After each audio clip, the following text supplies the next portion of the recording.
I have to step away from the camera real quick though, because the way that my camera's cut off, it only shows the top two words of my T-shirt, and that's not okay. I got to see all four. Okay. Where it says "Make Nazis Afraid Again," not just "Make Nazis." We don't want my shirt to look like it's saying that. Okay, so here I am. I'm Tino, Mike Sorrentino. It's a pleasure to have my first guest of all time. Sal, you're the first guest on my podcast. I'm so thrilled. We've been doing it for Wow. about 10 weeks in a row, but here you are. If you don't mind, just quickly introduce yourself. Yeah, my name is Sauharda. My last name is Nepal. It's exactly where I'm from. You guessed it. I actually live, in the New England area. And just to give you a background on myself, like I immigrated to the U.S. with my parents about 21 years ago. I was born and raised in Kathmandu, Nepal. So that's Wow, a little journey of mine. Been here 21 years in the U.S.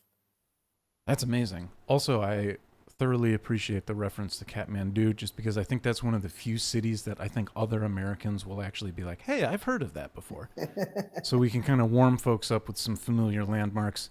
Um, Exactly. Definitely thrilled to have you here again. I just want to say thanks. It's not always easy to just talk about any of this stuff in general, but Yep. this is kind of a hot button topic. It's very much at the forefront of world news, and I can't help but notice some lovely parallels with the USA.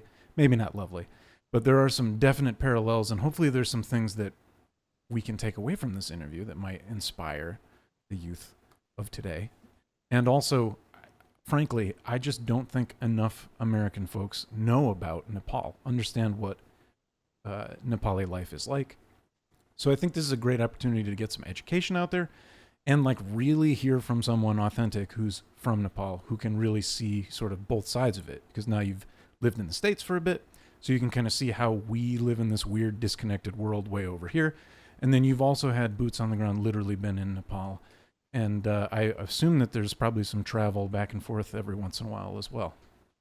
Yes, yes. I've gone back like, every few years I try to go back a month or so, just to connect with my roots or sometimes for the holiday occasion.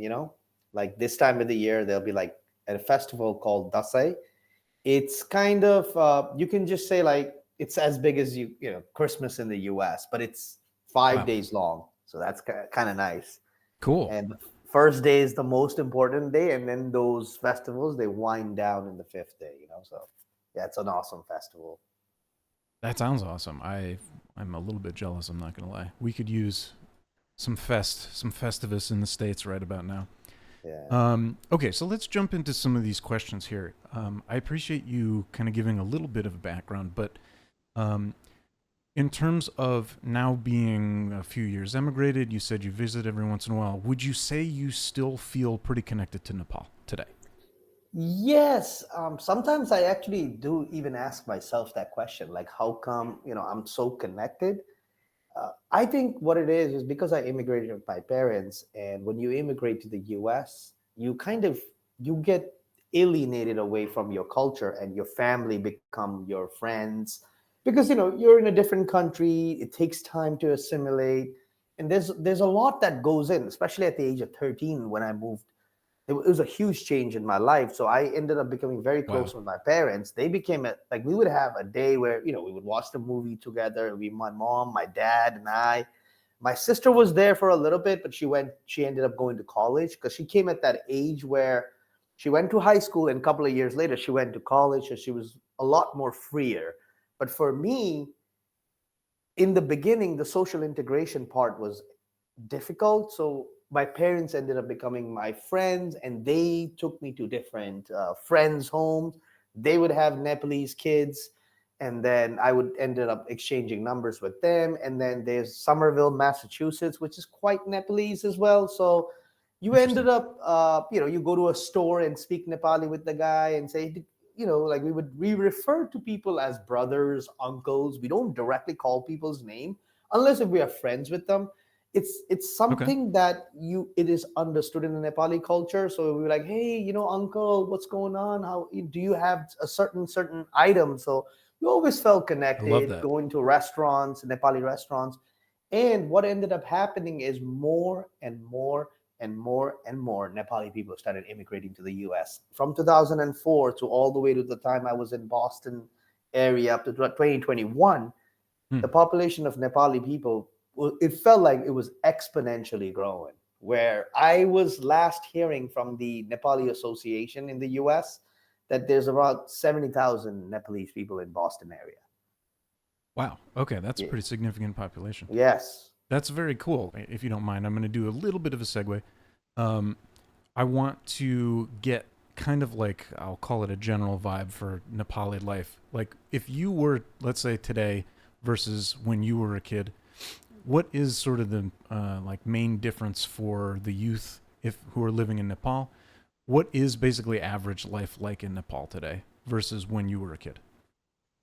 Yeah, an average life today is it's very hard to say because I that's one of the frustrations. That's actually a pretty good question because the average life has not changed from when I was there till now is the frustration I think the people have in Nepal, you So know? let's break it down a little bit though.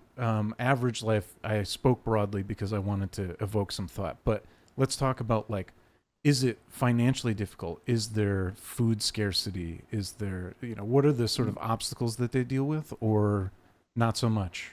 No, there is. There's absolutely financial difficulty is there. I would it's very hard for me to say which one is worse because you're kind of like because when your country has not a lot of resources and the government has had absolute failure in maintaining projects that bring development, like the basic necessities, right? Build the roads, do these basic things, bring utilities, in the area.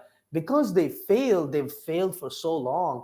I think the situation now, yes, certain things have gotten better. People have access to a better medical system. Education system has, I'm going to assume it's gotten better due to technology. People have access to the internet a lot more electricity in the house. But at the same time, I don't think Nepalese people have suffered a lot throughout their history in terms of being isolated and also not having economic development. It's always been tough for an average Nepalese to run a household. Let's say Okay. a breadwinner is like a lot of times, those society, like the society in Nepal, it leans towards guys working, right? So when the dad like brings home the salary, the mom usually has to like, really ration the money and, make it work because you have to pay this, you have to pay these bills. And it becomes very hard and it puts a lot of stress in the family, like in terms of financially sustaining a life for a middle class, even. That's middle class. I mean, there's a very big portion that are below that, and then there is extreme elite wealthy people, that Mm-hmm. essentially run the country, and that is probably like a 1% or Yeah, that even less sounds a than bit that. familiar. Yes. Yes. Oddly familiar. So, if you don't mind me asking, I mean, that's such a good point for me to just gently interject here. With all of that kind of creating somewhat of a powder keg, would you say that what you're describing here is kind of what influenced, sort of acted as a bit of a tipping point towards some of the protests with like Gen Z and some of the activity that happened recently? Yeah, I think so because you know what the Gen Z is saying, all the generation before us ended up giving up on this government and they left. There was a mass exodus, a lot of youth, a lot of people, a lot of workers, they work abroad. I think the Gen Z looked at it like, there's no development. The Mm-hmm. country is getting worse. Inflation is out of control. There's no employment. And on top of that, they're trying to touch what they have essentially feel like is it's what US would have as a first amendment right. It's your freedom of speech. When the government Okay. starts cracking that down, I think that was a tipping, like, you touch that and these kids were really really upset. Like, anything else you're trying to do in the country, it takes a long time, but when it comes down for you to shut these apps down, you can do it so quickly. Oh, that's not going to cut it. Okay. And a lot of people depend on these apps for business. When you don't have an economy, people have to create their own economy. They have to, like, when somebody has a shop, they might have a TikTok account showing Yes. that, hey, Yes. come to my shop, I got a couple of deals going on, or people are actually making financial transaction conversation, some sort of livelihood is being run by these apps. Because like when we look at social media in the US, it's different in Nepal, because some people are actually running businesses there as an e-commerce, and you shut that, It's a you great shut point. people's livelihood. And yeah, and there was already a movement going on in the social media where the youth was like, corruption's going on, it's happening, the kids of the politicians, these elite wealthy people, they're living a lavish lifestyle, where an average Nepalese would have to go to, a foreign country to get an education, to go through a lot. And I think the Gen Z, and I'm just going to come right back to it. Gen Z was like, we're not trying to do that. We're not trying to go to the US. We're not Yeah. trying to go to Australia, Canada, because they Yeah. now We know through live here. social media that life here is very difficult. You have to face through racism. You have to work hard. So it's not going to be a piece of cake. So let's just do something back home. I think that was essentially what the movement was. Okay. That you just gave so much amazing information. Thank you so much. I kind of want to jump back to a couple of different things you said. The first thing that kind of like I think is going to resonate certainly with folks that are experiencing situations today, especially if you're looking at the US. For me, I hear things like the intense corruption that's happening. And you talked about essentially what this might be an important bit of context for maybe Americans who aren't aware of the situation. Basically, the government banned social media apps, quite a few of them. And as Sal's describing, many folks basically are reliant on social media for like a main source of income, especially if you're being paid in other currencies like American dollars or other things like that. Social medias are great ways for people to exchange currency and make money in, different places around the world. The other piece of this is when you're looking at that kind of level of, authoritarianism, we might even say, just because you're taking away somebody's First Amendment right. That definitely seems familiar as we look at TikTok being acquired.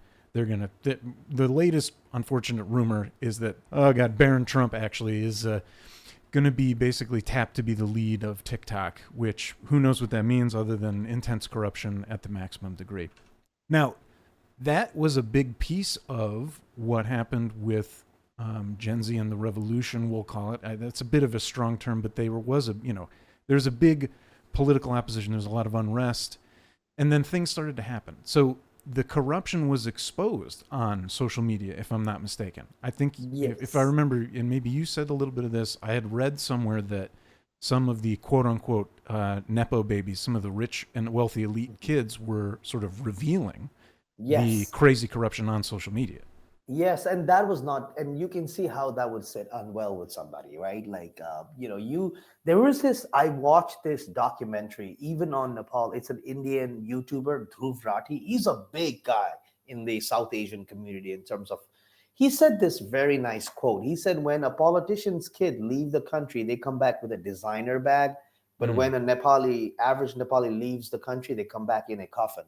That is so true. That That's is so terrifying. true. That is so true. Because when you look at some of these Nepalese people that go and work in countries that your mind will be blown. You're looking at like 50 degrees temperature they're working on, Celsius, right? So you're looking at hundreds of degrees Yeah. of temperature in Saudi Arabia, in Qatar, building these Yep. World Cup stadiums. And they're Hundreds of basically Nepalese indentured people servants, died. right? Yeah. They're basically slaves. Slaves, yeah, they pay them very little, but it's still more than what they would earn in Nepal, because Nepal has a huge unemployment rate. Yeah. Otherwise, they One wouldn't be out able of to get them five to youth come. doesn't have a job. That's crazy. Yeah, so it's 20% unemployment among youth. And when you look at the whole country, you could be an engineer. I had a friend who was a biomedical engineer.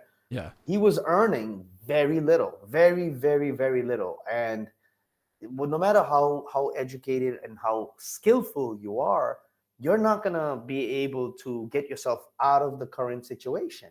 And when they look at these politicians' kids, they would go to a foreign country, rent out a yacht, have a McLaren, rent that out, Oh, flashing McLaren's. money. Wow. What a name It drop. was ridiculous. I mean, it was getting to the point where the youth they were not able to digest what was going on. And I think they just had it. And when Yeah. the state produced violence was created, it ignited the revolution even more. I think this is just my guess, is when people processed what happened the first day of the protest, the next day the protest got very violent. That's what happened, because people went home and they had conversations among themselves like, man, this people were actually shot at Yeah. during the protest. So it's something that we tend to see it in the US. When I draw parallels to the US, I've I've always had a different opinion of the U.S. actually, and what I'm seeing with this administration is very unprecedented. I To never say the really least. thought that some of the situation would occur, but I always thought that U.S. would be a country that the state cannot produce any violence. Even if they do, then they cannot produce it in an amount where we would be like, you know, protesting would be allowed essentially. But Yeah. with this current administration, I think they would do something. What would happen in Nepal if the protest got out of hand? Yeah. And it would be actually kind of insane. But it's essentially There's the quite a same few story. armed people in America, as opposed to I don't know what the firearms ownership rate is in Nepal, but I No, not imagine that. It's not. It's America's much yeah. higher. Yes, it's not that much because the country doesn't have that militaristic militia type of history that much Yeah, anymore. It's and we it's have that mindset. essentially a very Nepal is very complicated. Actually, it's a very complex geographically, and also it has ethnic. It has something called like a caste system, just like U.S. has colorism, Yep. right? You got the evangelicals; those were like highest in the U.S. system, I guess, in the racial Sure, spectrum or like the whatever. billionaires. Yeah, exactly. Like the billionaires, people controlling governments, like you can trace it down to a few evangelical people Hmm. controlling massive amount of information in the US.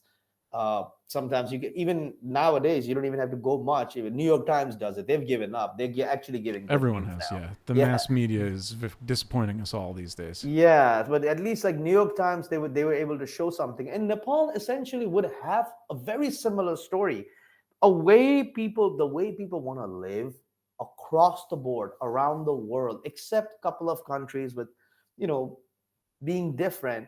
People just want to have a good life. They want to have Sounds good.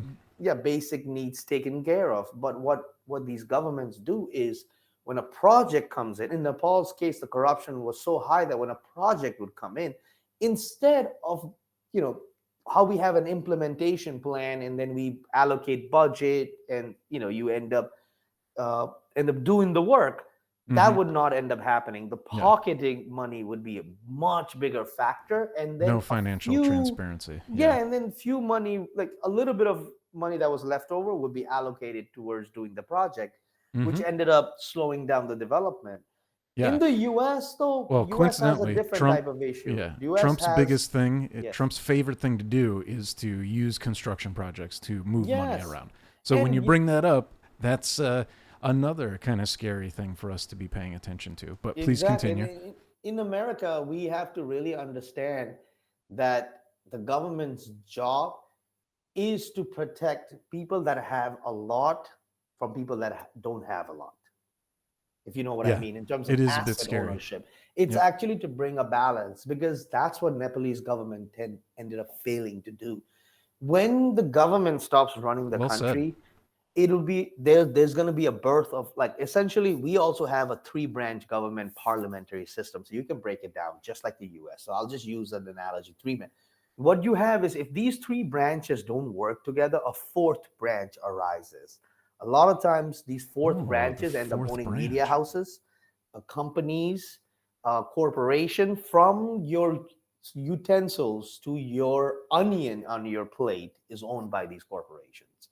And if it's, so the Yep. government's job is essentially to provide what these, the fair market, the government's job is to provide a regulation on these things, like, hey, you can't do more than this, you can't do more than that, because we can't really, we can't expect too much from them, but at least do the basics. But what we are seeing now is the government saying it's not our job to do a certain thing, and private industries take over. And I've always felt like we have a distrustful government, but the corporations benefit from a distrustful government. So they put distrustful people in the government. So it's always a cycle, if you know what I mean. Yeah. So Yeah. distrust, because if you trust the government, then in the government is trustworthy, the corporation's power gets very weak. But now you can see where the propaganda is going to sneak in, right? You want to create, so you make movies that show the government is bad, if they're always spying on it, which they are too at the same time, you know. So you show this image of the Mm-hmm. government that's bad, and then you let the government be bad, and then tell the people that the private markets have the solution. And the corporations always do these three things in the propaganda.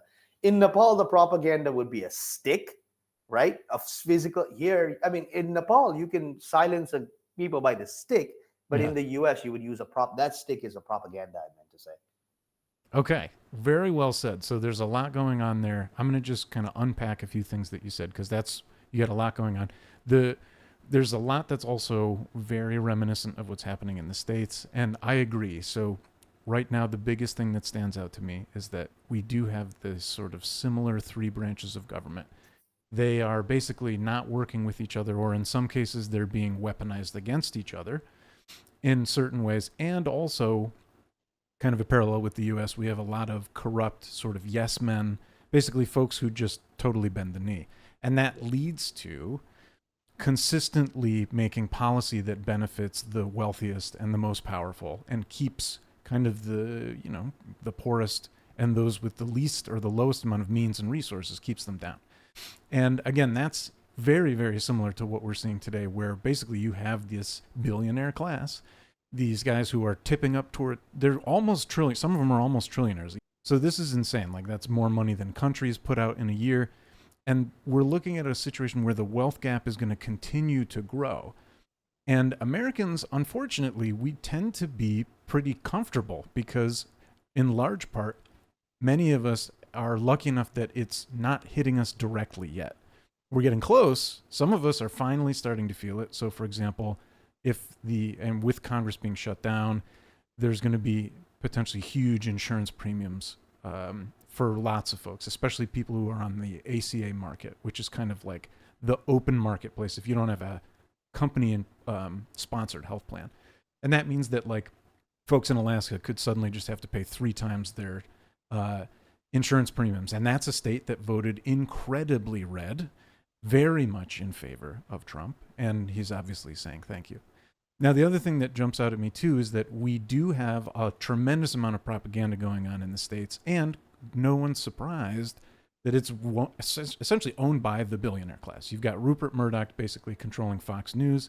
Fox News is more or less the main news source in a lot of these red areas, and therefore they're being reinforced with misinformation.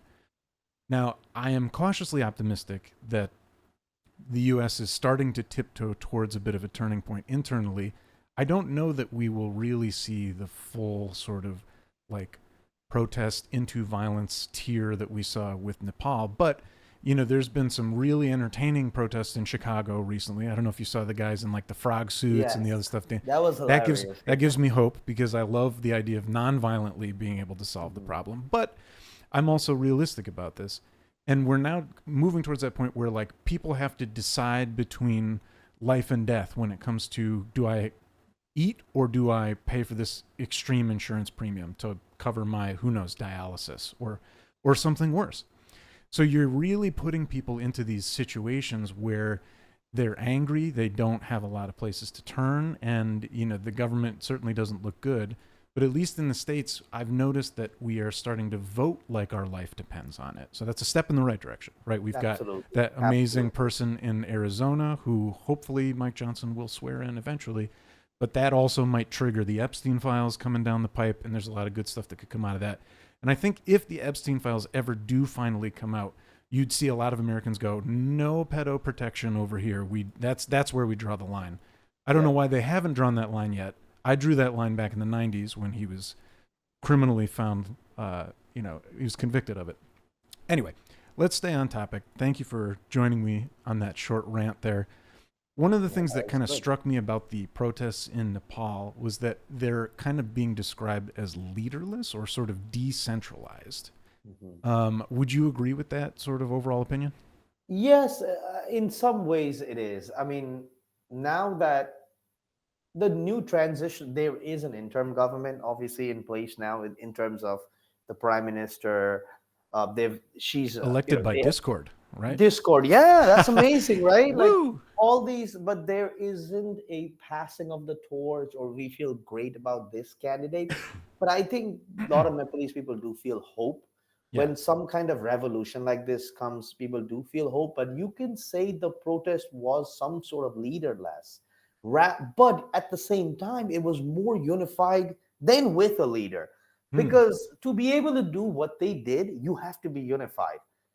In a lot of countries, people are still divided on how the government is corrupt. Some Yeah. might say X and some might say Y. But in Nepal, there was, even if you say it's a leaderless protest, they accomplished so much. Yeah. It's not Yeah. always about having a leader or not have. That's what they're teaching us. Even I didn't know that Oh, I until agree. you asked this question right now. This is actually a very good question. Regardless of being a leaderless or maybe some sort of ground roots effort was done. There's something called like Ami Nepal, a couple of other youth organizing was going on. Hmm. Yet at the same time, I think all of Nepalese, uh, like majority of them, feel that government is corrupt and they gotta go now. They gotta go, and a new government is gonna Yeah. try to bring another new government. You know what I mean? We're gonna get a government in place so that we can get a new government. So that's just an interim government right now, and they chose people that have background in those. In a lot of those ministers that was chosen, they are educated and they have background in what they do. So that's what they were looking for. They wanted a finance Excellent. minister that has had some sort of finance work done, right? You Yeah. don't just Yep. like, you don't put like in the US, like for example, Yeah. you You don't don't put put RFK RFK. Yeah, Jr. exactly. You don't do Yeah, we're that. thinking the same thing. I Yeah, know. you put a doctor, right? So when RFK tells a doctor, "Oh, these Yes. things are bad," it doesn't Hmm. make any sense. No, So circumcision does not cause autism. That's the yeah, newest one. exactly. So all these things, right? So Nepali Crazy people, I shit. think they're looking at overseas and saying, "Oh my God, these Western countries are also kind of crazy. They're nuts. Oh, They we're don't want flying to off the go." handle right now. Totally. Yeah, and they want a government that's going to be qualified, that's going to treat people with respect. When you talk to a Nepali citizens, government Please officials are preach. not going to be like, "Hey, come over here, sit down." Like, like that, how a police officer talks with authority. They don't want to hear all that anymore. Everybody's got to be equal. Everybody's got to be treated with respect. And we're gonna put in our effort.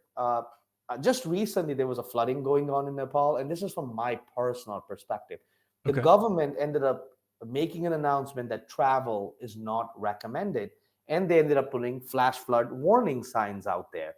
So, That seems yes, reasonable. it was not amazing rescuing or an amazing effort, but at the same time, it's better than what we have seen, right? So I think people do feel that type of hope in Nepal, that they can have a country that works for their people, and that's what they're, I think, trying to look for. I always worry because a lot of times when a country says that, they tend to go into this model where we don't want to grow, we don't want to have a big private market, we want to take care of our people. And America tends to interject and always say, "Oh, socialism, socialism," and funds the other part of that. But at the Yeah, same time, I I do hate that. want Nepal to have that, a country where education is, the government schools are free, government hospitals are free, basic needs are being taken care of. We got infrastructure being built so people can go to different places and get different medicines, food, whatever, right? Basic things aren't happening. So I think that's what Nepali people want right now. Is That's what they're looking for. A government that can pull their sleeves up and say, "I'm going to get on the ground and get myself dirty and go hands on this thing."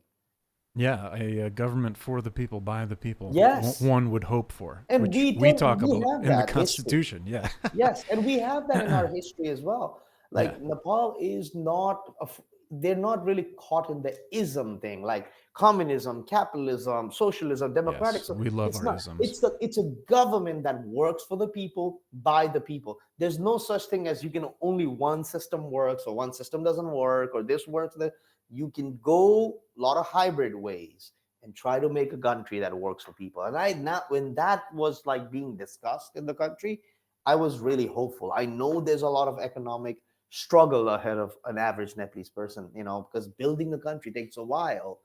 But at the same time, I'm seeing the willingness of the country, like the politicians, the youth, that's going to come forward and say, hey, let's do this, and that gives me hope.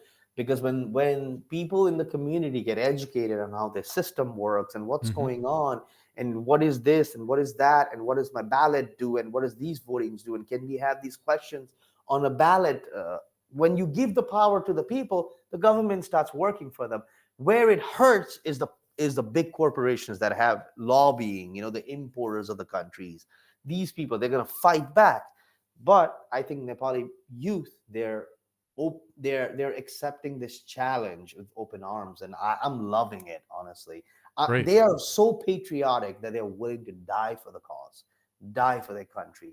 So That's that's, amazing. yeah, that's pretty incredible. That's also a good example of some of the risks that, ordinary Nepalis basically are facing as they try to push through this situation, try to bring, the government Absolutely. It's into going to be that. so economically tough now, right? Like, you're going to have to be able to figure things out. A new monetary policy will have to be created. The parliament was dissolved.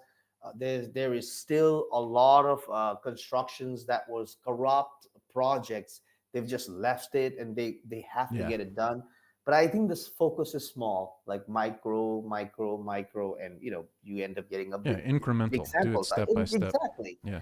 Can I Exactly. can I ask you just one? So I'm just when you and I had first kind of bumped into each other and started talking about this a little bit, you had actually mentioned to me that there was a certain escalation. You said as we were talking before, there was the first day of the protests. There was a certain amount of violence on the state side. People came home, thought about it, and then the next day, all of a sudden, there was a sort of reciprocation. And Yes. I know you had described some fairly intense activity. Can you just talk to me a little bit Yeah, about like they what went you inside saw politicians. Yeah, politicians' homes, and they ended up pulling the politicians out, and some of them really got beaten up. to Um, shreds? it- You say? yes, and the finance Jeez. minister, there's a video. Actually, they made a meme. Some guy threw him a flying kick. People Oh just my had gosh. enough, and they started pulling politicians out of their homes where they felt so comfortable, living in a mansion, having a chandeliers that's probably worth $40,000. I don't know, just huge amount of money. Yeah, And opulent life. Yeah. yes, and they're disconnected. Their kids are abroad studying in maybe USC or Harvard or some big university where Mm-hmm. they can Mm-hmm. actually physically pay cash. Just think how rich you have to be. An international student pays a lot more for a university than an American citizen. And these people are paying cash for their kids to come here, fund their lifestyle, have an amazing like view of the apartment. And that is some Nepali guy or girls working in these Middle Eastern countries, working really hard, their taxpayers' money, right? They paid taxes on those remittance that they send back home. People have to Understood. pay taxes, and that's the money that they are funneling. That's blood money. That's essentially you are involved in blood money, and that was that's very brutal. When you think about a brutal system, a class conscious society, a society where hoarding wealth is like that is itself a propaganda. A propaganda, one of the It biggest definitely is. propaganda I think in the whole world that people have is when you hoard and when you have a lot, you have the most respect, you're the biggest person in the room, right? This whole propaganda is essentially hurting humanity, and that's what you're seeing now is blood money gets 1000%. sent Yep. over. The kids have an amazing life, their family is all set for life, while a person who's working, it's moms and dads send money to the kids, and those money get taxed, and that's 1/3 of the total GDP in Nepal is people sending money back home in remittance. So when people overseas see that as well, we feel insulted. Like we essentially feel like, wow, this is insane. What's going on? But a lot Yeah. of us we left. We had to leave. We had to do what we had to do. We couldn't stay there. Uh, you know, there was nothing that was gonna. You're not gonna progress much. So my parents decided to leave. And what I have a lot of respect for this Gen Z is they were like, yes, life overseas is not great. I know my friends because they're connected with the internet. They can call up a friend in Australia and ask them, how is your life as a student? And that friend might tell them, man, don't come here. It's really hard. You have to work and go to school, and you have to try to save money, and it's very hard to do it here. So I think Yeah. the Nepali youth, they're much connected with the information on life in the West is not a walk in the park, and it's not easy. So they were like, let's do something back home. Let's build our own country, or we don't have any future. So it was like do or die type of deal for them. Yeah, absolutely. Is there, if there was anything that you would say to the young people in Nepal, what would you say? I would say, man, your courage, your patriotism, it's it's inspirational. It really is. And I always look at there's sometimes, in my daily life at jobs, I have to kind of bend like the situation. I don't want to, I kind of walk around because I'm afraid, and oh, I may lose my job if I go too harsh on a situation, if I have to speak up. But now I'm feeling like, hey, let's just Yeah. speak up of what you believe. Little, they've inspired me actually. I never looked at a Gen Z and said, wow, they're an inspirational generation in my whole life. But now I'm like looking at them and going, you guys are patriotic. People sleep on you, you know. I think so It's too. I really it's think it's so. they're much more Nepali Gen Z is much more accepting. They tend to have a much more uh, softer view of this world. They are soft. They are accepting of different types of people, different ethnic groups in the people. How it was to how it was for my great grandparents and how it is for them. They are much cooler kids too. Whenever I go back home in Nepal, I realize, man, Nepal is Kathmandu, for example, is a very liberal city in my circles, right? Okay. Yep. People have great views. They are willing to accept some roles, are very patriarchal. And that idea yes, there are issues. Like, I don't want to say Nepal is like this perfect, there are issues, patriarchy, you have caste system that still maybe could be in place right now. I have not done so much research because so many people have left the country. I heard that the whole villages don't have any like youth and young people around. So it's also when people are economically starving, the whole caste system, all these things become less of an issue now. But at the same time, I really feel like the Nepalese youth have taken advantage of that. Is like this whole country is for us to rebuild. It's an empty chalkboard. You just fill it up with what you want now. And I think they want a country with tolerance, acceptance, and where everybody's respected, not just because you're a rich person, somebody stands in the door and opens the door for you, very hierarchy type of deal, right? Here, like Yeah. Yeah. almost like it's in the US, you get a white glove service if you're really rich. They don't want that type of country. They've seen it, and it's very unnatural, and it's very ugly for them. Understood. So, Very yeah. well said. Yeah, I appreciate that. Just let's point a message at America for a second here. Is there anything that you would say to young Americans, especially as we talk about how the shift in mindset has happened in Nepal? Anything you would want them to take away from this? Yeah, I would really like try to tell the young Americans is look at what's going on around you. Look at the vulnerable people in our society, and a lot of times when I try to speak, I always choose, if my audience is conservative, then I'll tell people, look at your veterans. I know patriotism, and I know in a conservative value, like all these things matter. So look at the way they treat the veterans of the US. Look at how they treat elderly people that have worked their whole life in the US. Yeah, And it's awful. from that perspective, like I'm specifically speaking to people who tend to lean right wing and conservative. And I'm just speaking to you guys. Look at how your so-called, you guys have so much pride. Look at the NFL. Every game there's a flying jet going by. Every day a veteran is honored. It feels like Appreciate Fourth of that. July Yeah. every Sunday in an NFL match. It feels like it's the Fourth Yeah. of July, right? Go So to there's any a NASCAR massive, event. Same yeah, thing. there's a massive patriotism going on. But look at what real patriotism is supposed to look like. Is look at what the government failure looks like. You see a homeless person. A lot of times there could be a veteran. You see these teachers, these educators, the state employees, the city employees struggling to pay their bills. People who have worked in the civil service, right? All these people. Look, that is a prime example for institutional failure in the country. People need to have access to basic things like healthcare should be a right. It should be a right. Definitely. And even from an economic factor, I want, like, if you want to, if you're not an emotional person and only you care about his numbers, I'll tell you numbers wise. If somebody gets hurt in the US and they get tetanus, they're not going to go see a doctor. They're not going to go see a doctor because it's going to be $40,000, $50,000. So what they're going to do is they're going to actually going to lose their arm. Now that person will have to go on a disability because they didn't have the access to a doctor because we have a privatized healthcare system.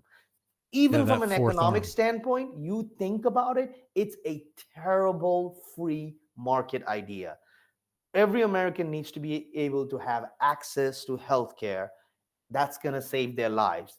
Here, It here. also has economic impact. Look at all these big cities that the right tries to target. A lot of them do have issues, and those are mental health issues.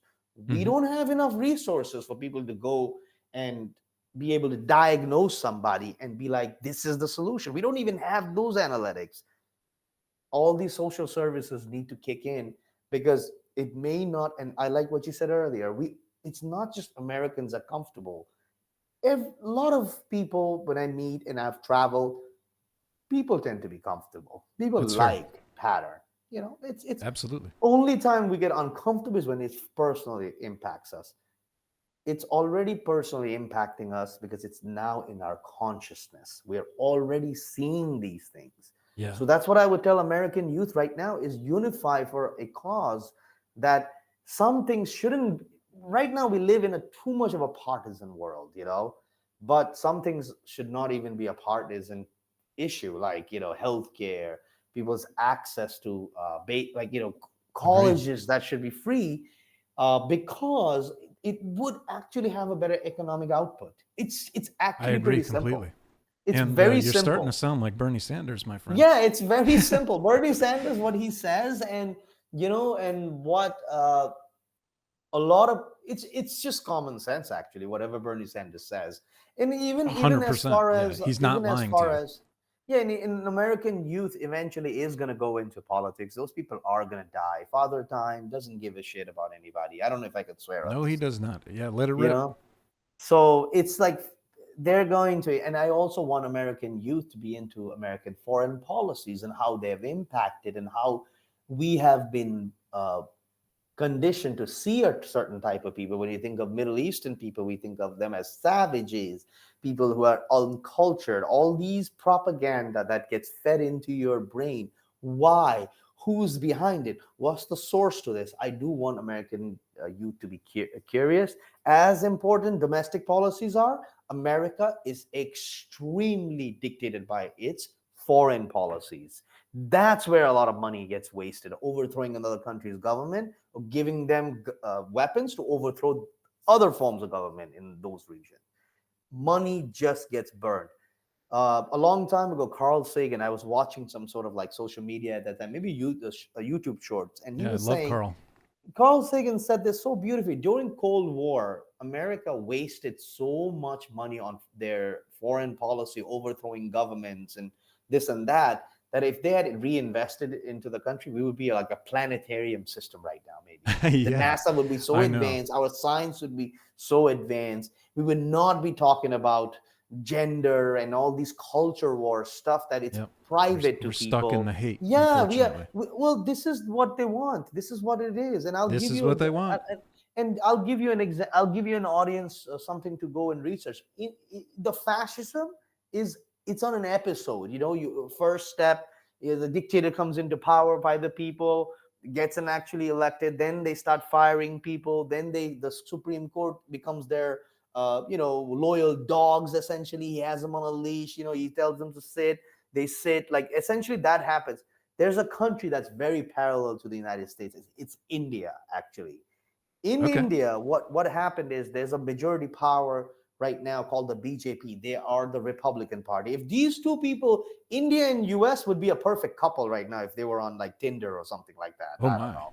Heating up a It's bit. it's essentially mirroring one another, where the government, the right wing government, uses the media, right? Yeah. Has the No. billionaire friends help them make propagandic movies, control media, let the billionaires own all the media station. And essentially, a very famous writer in India, Arundhati Roy, she's very famous. She criticized, like, even when India became a nuclear power.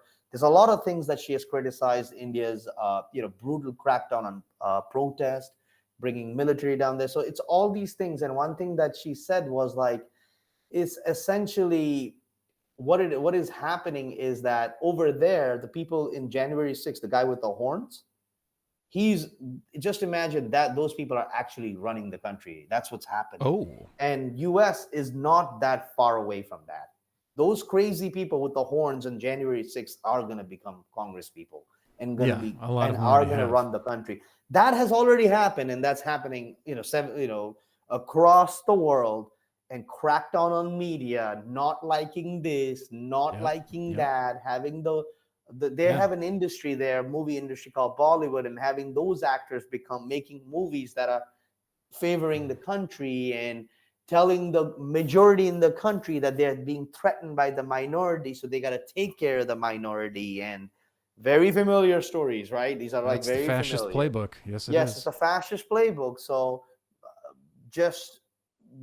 it's better if you stop them. Otherwise, irreversible damages happen. Yeah, and stopping and a lot it has happened. Will be next to impossible. You would absolutely have to get an uprising would have to occur. If you stop it now, there's still the reason why people in US talk, and there's a reason why even as an immigrant, I criticize the US. It's a country that I'm very hopeful for. Same. It has the money, it has the resources, it has very smart population that can run the country. If you give them the opportunity. Yeah. We just can't seem to get it to come together. We can't seem to get it together because these power hoarding people keep splitting us up, dividing us. Every time the balance, like just think about a yin and yang is the US. Every time they try to come together, these people would just rip it apart and let them stay. And that's what they want. They want us to hate each other. They want us to be pitted because they have nothing to show for it. Last 4 or 5 years, they've not a lot of development has happened. Some of the development that US has is from 100 years ago policies. The policies of the FDR and, even John F. Kennedy. Like those policies are actually still running the country. Well said. Not much stuff has happened. Actually, even the Nixon and the Ronald Reagan administration has started actually unwinding the keys. Oh my, more policies. They loosened it up. So one thing I would always say to the audience, and I know I'm making this very long, is just remember, they always pass the buck to the most poorest people in the country. For example, like I'll give you a perfect example, deregulation. When a company that's so rich deregulates something, let's say chemical dumping, for example, they'll dump it right into the water that the people drink, the streams that eventually meet. And who's going to pay more money now? The city's going to pay more money to have that water filtered. What they are going to do is raise your property taxes. The big company just got away from the regulation. The poorest people now are going to get more of a property tax. The property tax is a very regressive tax that tends to hurt the poorest people in the American community. So yeah, just always remember that they want the power to go to the states because the states cannot fight corporations. You need the federal government to fight them. So always remember what that playbook is. Oh, we should give it the power to the state. That just means we'll give it to the weak of government so that we can muscle them. That's essentially what that means. Okay. So my biggest takeaway is the youth definitely need to vote like their life depends on it. And they need to be aware of America's domestic as well as foreign policy. I think that's extremely important to them to know that. The one last thing, I just want to make sure I catch this because you gave some really great insights. And then that last piece is to be aware of the sort of trick that they're trying to play, where they say, no, that should be the states' rights. But really, we individual Americans basically benefit the most from the federal government protecting us and stepping in and making sure we have our rights. And when it gets kicked back to the states, you might deal with something like that water situation you just described. And there's others like that. We do deal with lots of environmental issues. Now, I want to just quickly pause. We've been cooking for almost an hour. This has been an excellent interview. I think we could potentially do a series if we wanted to. I'm sure it could have you back. But I do have to pause us here today. Yep, no problem. I just want to say Sal, it's been such a pleasure. Yep. You've Same. given a tremendous amount of information, excellent insight. I didn't know nearly as much as I did before we started talking. You've given me little bits and pieces, but this was like a full This was like a college lecture. It was awesome. So again, thank you so much. I hope we can do this again. Yes. Hopefully, I'll bump into you out in the real world. And Mhm. otherwise, be well. And thanks again for sharing your message. Yep. Yeah, no problem. Thank you so much for having me, Mike. Okay, Take we'll care. talk Okay. soon. Bye for now. All right.